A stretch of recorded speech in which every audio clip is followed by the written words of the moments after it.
Would you be willing to trade all the days from this day to that for one chance, just one chance, to come back here and tell our enemies that they may take our lives, but they'll never take our freedom?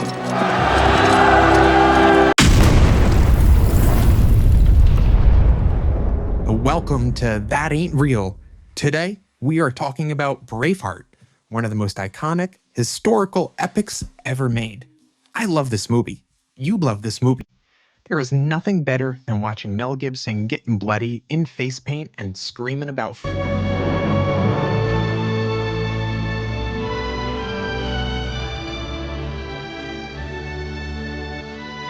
But historians pretty much agree. It's about as accurate as a drunk monkey throwing darts, blindfolded, on a moving horse. So let's get into it and separate the fact from the fiction. This is That Ain't Real. Number 1, Wallace's origins.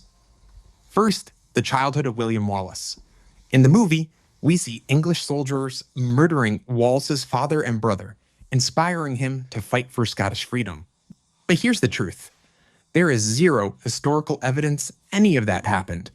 Wallace's family was not wiped out like that. His father likely died of natural causes. And Wallace wasn't a poor farmer boy. He actually came from a minor noble family. What is accurate? Wallace did end up an outlaw early in life, but the reason is not clear. Some accounts suggest political tensions pushed him there, while others claim he killed an English soldier. Historians don't agree, and the movie simplifies it to turn him into the perfect underdog hero. Number 2, the love story. Now, the most dramatic part of the film, Wallace's secret marriage to Murren. Did Murren exist? Maybe.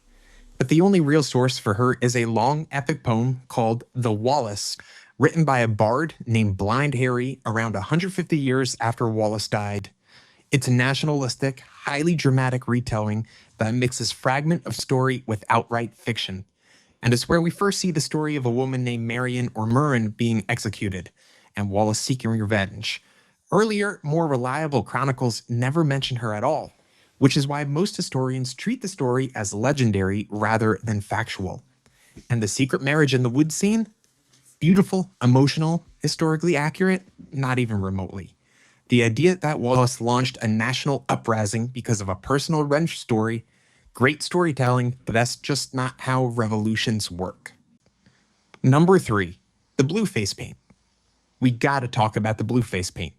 It looks awesome, it sells posters, it became Halloween costume legend.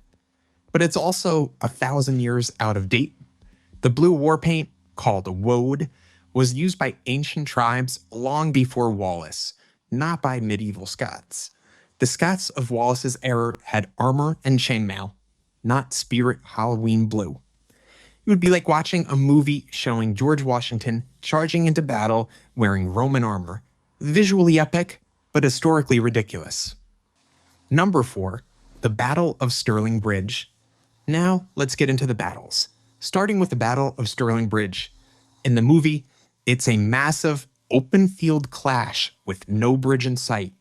In real life, the entire Scottish victory depended on that bridge. The English had to cross it in small groups, making them easy targets. Leaving out the bridge is like filming a movie about the Boston Tea Party and leaving out the tea. But the movie does get a few things right. Wallace was absolutely involved. The Scots used smart tactics out of necessity, and the English did get completely wrecked that day. But historically, it was a tactical trap, not a head-on WWE cage match. Number 5, the Princess of Wales. Let's talk about Wallace's other love interest, Princess Isabelle. In the movie, she's a grown woman who has an affair with Wallace. In real life, she was 9 years old and living in France. She never met Wallace. She never visited Scotland.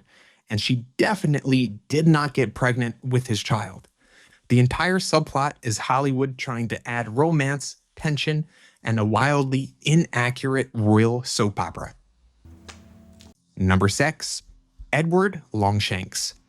The villain of the film, King Edward I, Longshanks, is surprisingly one of the most accurate parts of the movie. He really was ruthless, brutal, and terrifyingly strategic. He did crush Welsh resistance. He did try to control Scotland, and he absolutely did not mess around. What the movie exaggerates is his personal involvement in every event. Kings did not travel everywhere in person like action movie villains, but his general vibe, spot on evil energy. Number 7, Wallace's execution. This is the one scene the movie gets mostly right and also wrong. Wallace was captured, tortured, and brutally executed. The film actually softens some of what happened. Yeah, it was worse. But the movie adds details that did not happen. While there is no evidence Wallace shouted freedom at the end of his life, it gives me goosebumps, so I'll give it a pass. Next, the real sources behind Wallace's story. As we wrap it up, let's talk about where our information on the real William Wallace actually comes from. Because the movie sure wasn't using a textbook.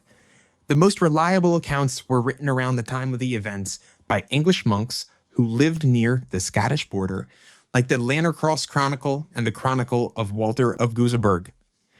They are incredibly English-biased accounts and describe Wallace as a rebellious, dangerous guerrilla leader, which, to be fair, he absolutely was. But history is written by those who have hanged heroes.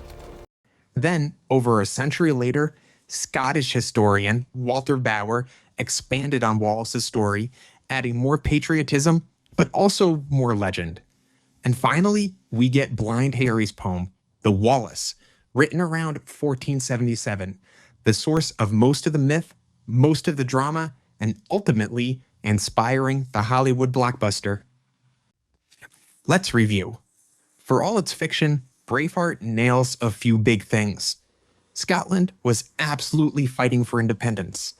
Wallace became a national symbol of resistance.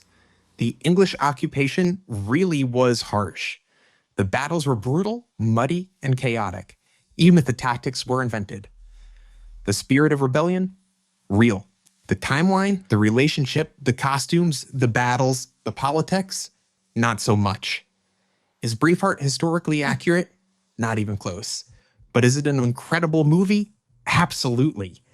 And that's why we're here, to tell you what's real, what's fake, and what Hollywood made up just because it looks cool on screen. If you like this breakdown, hit subscribe, drop a comment, and tell me what movie we should expose next on That Ain't Real.